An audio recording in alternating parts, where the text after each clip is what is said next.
Hello everyone and welcome back. With Antorus and Tier 21 coming in 3 weeks, let's go ahead and take a look at Prot Warriors for that raid. Now overall, as an expansion, Prot Warriors have taken a backseat on tanking. They've always been average or slightly below average in terms of the raid in general, with some fights being really bad like Crosis. But overall, Tier 20 was our best tier. We saw some fights that we can really progress at, and we were able to compete with every other tank. So since Tier 21 is right around the corner, let's take a look. Now the Tier 21 2-piece, which is when Battlecry is up, Shield Slam has no cooldown, is really good. However, the 4-piece, which is when you block an attack, it increases the value of Ignore Pain by 4 times your attack power, is not that great. It is still good, and if you don't have any other tier set, it is going to be good for you. But overall here, what we can see is that the 2-piece is really good, and our current Tier 20 is also really good. So next tier, the way to go for a Prot Warrior is going to be 4-piece Tier 20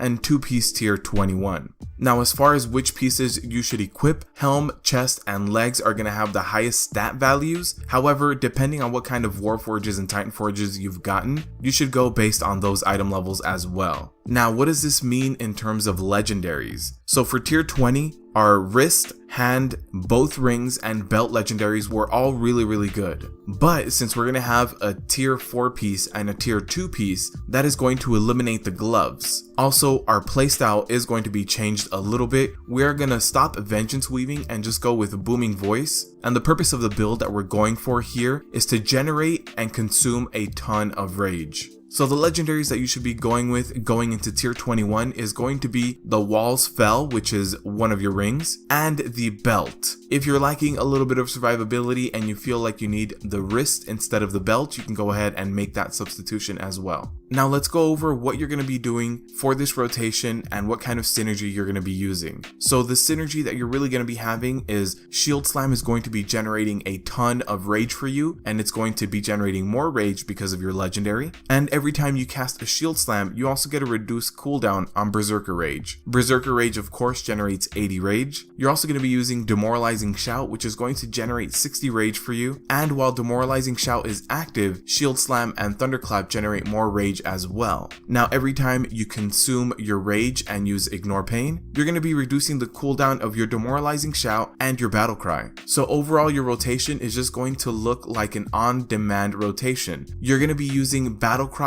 whenever it's up, you're going to be using Berserker Rage whenever it's up, and you're going to be Shield Slam spamming as much as possible. If your Battle Cry and Berserker Rage are both on cooldown, that's when you're going to be using Thunderclap with a regular rotation with Shield Slam. And if it's not a boss fight that you're worried about getting one-shot by, then you can use Demoralizing Shout on cooldown as well to generate more rage. Now let's go over some exact numbers of what I saw in live and in PTR using this build. I do have the links to the full spreadsheet down below if you would like to see exact numbers and exact breakdown of what went down. Now for the live version, in a 3-minute fight, I saw 2500 rage generated, 52 Shield Slams, and 44 full Ignore Pains. Now in the PTR, I saw 4300 rage generated, 93 Shield Slams, and 59 Ignore Pains. Now these changes were insane. Overall, in terms of rage and Shield Slams, it's more than a 70% increase in terms of what we're doing. So honestly, Tier 21 is looking amazing if you couple it with Tier 20 4-piece. Now the Tier 21 4-piece is not that great, so you are going to want to sacrifice some item level for maintaining your Tier 21.